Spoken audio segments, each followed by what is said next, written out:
Hello बच्चों, कैसे हो। Welcome to alpha institute. मेरा नाम प्रीतेश सर है। मैं आपको फिजिक्स पढ़ाता हूँ। हमारा छठा चैप्टर इलेक्ट्रोमैग्नेटिक इंडक्शन चल रहा है। उसमें लास्ट लेक्चर में हमने 6-7 थियरी ली थी।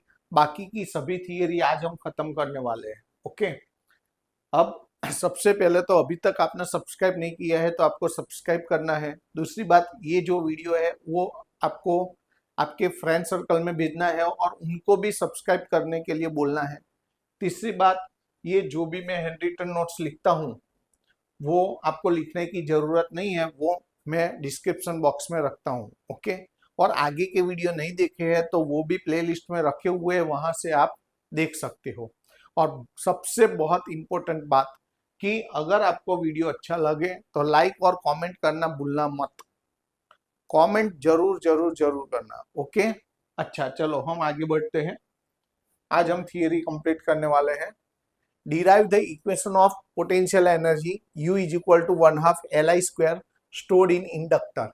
इंडक्टर क्या है? जब तक सर्किट में हम कोई कॉइल है, कॉइल को जब तक हम सर्किट में नहीं जोड़ते हैं तब तक वो कॉइल है। सर्किट में जोड़ने के बाद उसको कॉइल नहीं बोलते हैं, उसको हम इंडक्टर बोलते हैं। ओके। तो यहाँ पर पावर की फॉर्मूला, हमें ये फॉर्मूला डिराइव करनी है U is equal to 1/2 Li square. तो आपको पहले तो पावर की फॉर्मूला लेनी है। Power P is equal to EI।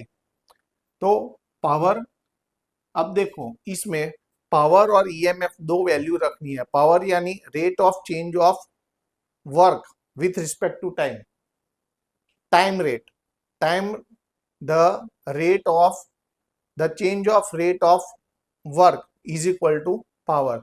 EMF की वैल्यू है E is equal to LDI/dt। I वैसा का वैसा। अब क्या करते हैं, दोनों साइड से dt को निकाल देते हैं। तो dW is equal to LIDI, वो लिखा। अब इधर से d यानी डिटर्मिन, या d यानी डिफरेंशिएशन, डेरिवेटिव। यहां से डेरिवेटिव निकालेंगे, सामने इंटीग्रेशन आएगा। यहां से d निकाल दो, यहाँ इंटीग्रेशन आएगा IDI। IDI के साथ इंटीग्रेशन लिमिट होगी 0 to I, L बाहर रहेगा। चलो इतना समझ आ गया। अब आपको क्या करना है, I का इंटीग्रेशन करना है। यहाँ I की 1 पावर है तो इंटीग्रेशन कैसे करते हैं, जो पावर है उसमें 1 ऐड करना है और उसी नंबर से डिवाइड करना है। तो यहाँ कोई पावर नहीं है तो 1 पावर है, ऐसा माना जाता है। 1 में 1 ऐड करो तो I⁻², और 2 से ही डिवाइड करो तो ये इंटीग्रेशन हो गया। तो इंटीग्रेशन हो गया तो ये इंटीग्रेशन की साइन और DI के चला जाएगा और 0 to I वो लिमिट यहाँ पर बॉक्स पर आ जाएगा। बाहर का L वैसा का वैसा। अब क्या करेंगे, I की जगह अपर लिमिट मूकेंगे, माइनस I की जगह लोअर लिमिट मूकेंगे। तो अपर लिमिट मूकेंगे I की जगह तो ये ऐसा ही रहेगा (2/2) माइनस, अब लोअर लिमिट रखो, I की जगह 0 रखो तो सब 0 हो जाएगा। तो अब क्या करेंगे, हम W की जगह U लिख सकते हैं, क्योंकि ये जो वर्क है वो पोटेंशियल एनर्जी के फॉर्म में स्टोर होता है इंडक्टर में। तो हम W की जगह U लिखेंगे और ये तो हमने किया। अब (-0) लिखना जरूरी नहीं है, तो ये U is equal to 1/2 Li square हो गया। देखो सिंपल है लेकिन 2 मार्क्स की इंपॉर्टेंट थियरी है। ओके, तो आपको तैयार रखना है। उसके बाद वाली थियरी लेते हैं। Discuss principle and construction of an AC generator. AC generator को आप डायनेमो भी बोल सकते हो। Derive formula of induced EMF in AC generator.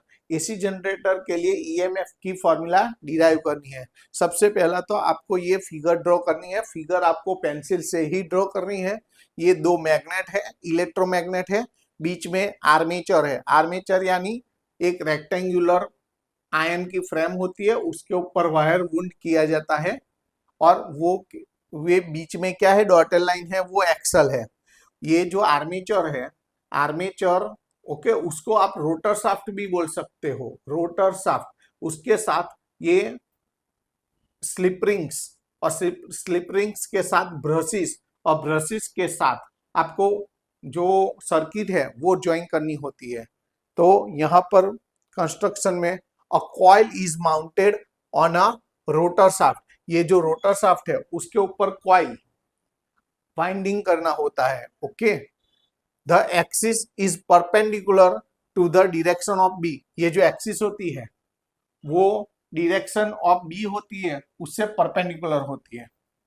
The coil rotates in a magnetic field B, ये जो कॉइल है वो दो मैग्नेट के बीच में क्या होती है, रोटेट होती है। After that the effective area of the loop is a cos theta, उसके बाद जो इफेक्टिव एरिया होता है उसको हम ए कॉस थीटा बोलते हैं। उसमें थीटा क्या है, theta is angle between B and A, B और ए के बीच का एंगल है। इन्वेंट इन्वेंटर, इन्वेंटर यानी किसने उसको फाइंड आउट किया, फाउंडर, तो किसने फाइंड आउट किया, तो Nikola Tesla of Yugoslavia. Yugoslavia एक जगह का नाम है और वहां का जो निकोला टेस्ला है उसने ये फाइंड आउट किया था एसी जनरेटर। उसकी कैपेसिटी क्या होती है, जनरली 100 मिलियन वॉट होती है। ईएमएफ, उसके जो इसका जो ईएमएफ है वो किसके ऊपर डिपेंड करता है, तो change in loops orientation, orientation यानी वो कितना झुका हुआ है लूप्स, वो उसके ऊपर, और change in effective area. Okay, वो जो कॉइल है उसका एरिया कितना है, वो छोटी कॉइल है बड़ी कॉइल है, उसके ऊपर भी इफेक्ट करता है। ओके, उसके बाद प्रिंसिपल, प्रिंसिपल क्या है, an AC generator converts mechanical energy into electrical energy, ये क्या करता है, मैकेनिकल एनर्जी को इलेक्ट्रिकल एनर्जी में कन्वर्ट करता है। Now according to Faraday law, ये तो हमें पता है, E is equal to minus M D phi by D T. अब यहाँ फ्लक्स की फॉर्मूला रखनी है, यहाँ पर फ्लक्स की फॉर्मूला बी ए कॉस ओमेगा टी है। अब बी ए को बाहर निकाल दो, हमें derivative D by D T cos के साथ लेना है। अब कॉस का डेरिवेटिव क्या होगा, कॉस का डेरिवेटिव माइनस साइन होगा और टी के साथ जो कोफिशिएंट है वो आगे मल्टीप्लाई होगा डेरिवेटिव में, डेरिवेटिव में टी का कोफिशिएंट आगे मल्टीप्लाई होगा और कॉस्ट का derivative minus sign omega T. अब क्या होगा, माइनस माइनस प्लस हो गया। अब एन ई ओमेगा बी और साइन ओमेगा टी, ये हमारा ईएमएफ की फॉर्मूला हो गई। अब इसके बारे में 2-3 लाइन लिखनी है कि इसमें जो साइन ओमेगा टी है उसकी वैल्यू किसके बीच में होती है, value of sine omega T is always between plus और -1, +1 और -1 के बीच में होती है। ये जो ईएमएफ है, ईएमएफ की value, the value of EMF varies between plus epsilon 0 minus epsilon 0, plus epsilon 0 और माइनस एप्सिलॉन 0 के बीच में उसकी जो वैल्यू है वेरीज होती है, मीन्स चेंज होती रहती है। अगर थीटा, थीटा यानी ओमेगा टी, ओमेगा टी की वैल्यू, अगर थीटा की वैल्यू 90 या 270 होगा तो ईएमएफ विल बी मैक्सिमम। क्यों 90 या 270, देखो 90 या 270 लोगे तो साइन की वैल्यू 1 हो जाएगी, 1 यानी वो लिखने की जरूरत नहीं है, तो एन ए ओमेगा बी वो ये maximum E is equal to N A omega B होगा, यानी मैक्सिमम हो जाएगा। ओके, तो इतना आपको एसी जनरेटर का कंस्ट्रक्शन, प्रिंसिपल और उसकी ईएमएफ की फॉर्मूला अगर पूछे तो इतना आपको लिखना है। उसके बाद एसी जनरेटर के स्टेजेस, उसके जो स्टेजेस है, describe all stages of AC generator and right EMF for each stage. अब देखो stage 1, stage 2, stage 3, stage 4 and stage 5। जो पहला स्टेज है वो बी एस, ये जो डॉटेड लाइन है वो बी है। ओके, और ये जो आर्मेचर है रोटर शाफ्ट वो वर्टिकल है। ओके, ये हॉरिजॉन्टल है, बी हॉरिजॉन्टल है, रोटर शाफ्ट वर्टिकल है, यानी दोनों एक दूसरे के साथ परपेंडिकुलर है। तो वो स्टेज 1 में क्या है, loop P Q R S, ये पी क्यू आर एस जो लूप है वो पर, ये परपेंडिकुलर की साइन है, उल्टा टी, यानी वो बी के साथ परपेंडिकुलर होता है। दूसरे में क्या होता है, ये जो वर्टिकल है वो थोड़ा घूमता है 90, देखो theta is equal to, after theta is equal to 90 rotates, loop PQRS will be parallel to B. अब बी के साथ पैरेलल, बी भी हॉरिजॉन्टल है, रोटर शाफ्ट का प्लेन है वो भी हॉरिजॉन्टल है।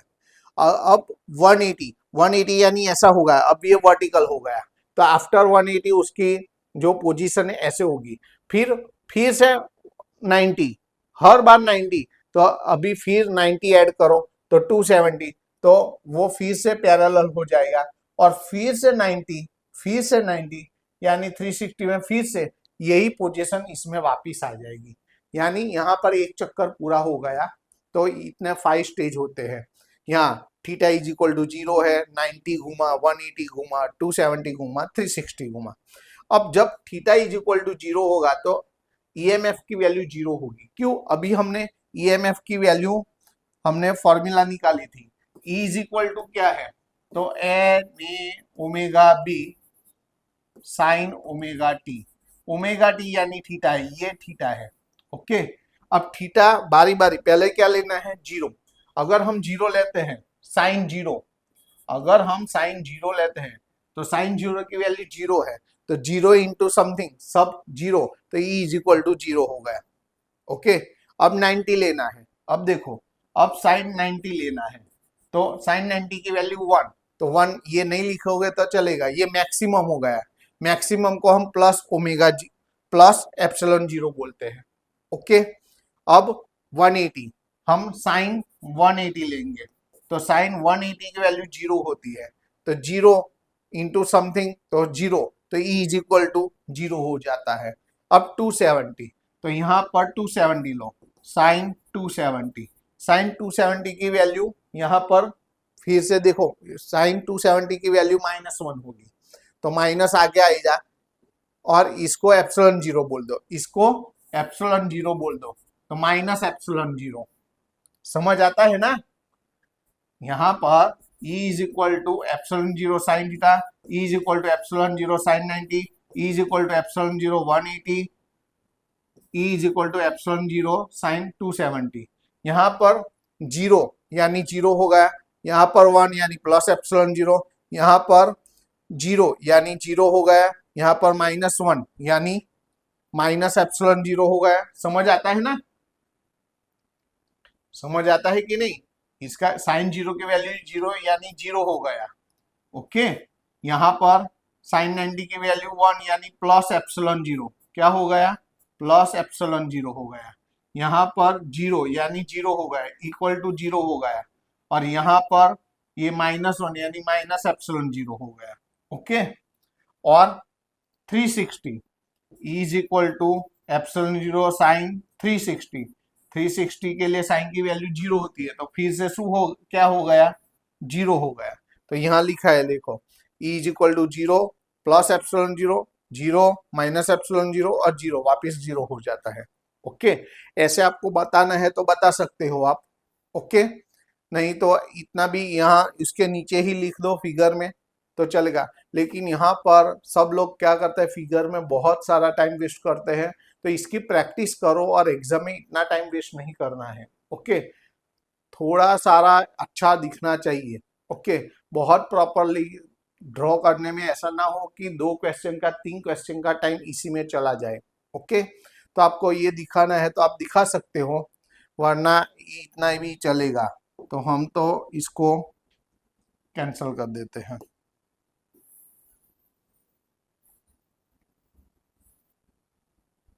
ओके, चलो उसके बाद write the types of generator. हमें क्या करना है? जनरेटर के टाइप्स लिखने हैं। There are 3 types of generators. Hydro electric generator, hydro electric generator यानी यहाँ जो वाटर है उसकी पोटेंशियल एनर्जी का यूज किया जाता है टरबाइन को रोटेट करने के लिए। पोटेंशियल पीई यानी potential energy of water is used to rotate armature here. यहाँ थर्मल जनरेटर, थर्मल जनरेटर में फ्यूल और कोल का यूज किया जाता है, is use to rotate armature here. And nuclear power generator, तो उसमें nuclear fuel such as uranium is use to rotate armature here. Okay, उसके बाद वाली थियरी लेते हैं, write about modern day generators. अभी के जो जनरेटर्स है पहले से अलग है। पहले क्या होता था, 2 मैग्नेट के बीच में आर्मेचर घूमता था, लेकिन अभी जो मॉडर्न एज में जो जनरेटर्स होते हैं उसमें जो आर्मेचर है वो फिक्स रहता है, जो 2 मैग्नेट से वो घूमते हैं। देखो मैंने यहाँ लिखा है, यहाँ पर देखो इसका डिफरेंस क्या है। Electromagnets are rotated here. Okay, इसकी कैपेसिटी क्या है? 500 मिलियन वाट। पहले के जो जनरेटर थे ना, उसकी 100 मिलियन वाट्स थी, यहाँ पर 500 मिलियन वाट्स है। उसका मीनिंग क्या हुआ? 500 मिलियन वाट्स यानी हम एक साथ 5 मिलियन बल्ब्स को, जो 100 वाट के जो 5 मिलियन बल्ब होते हैं, उसको एक साथ में हम लाइट अप यानी बल्ब हम शुरू कर सकते हैं।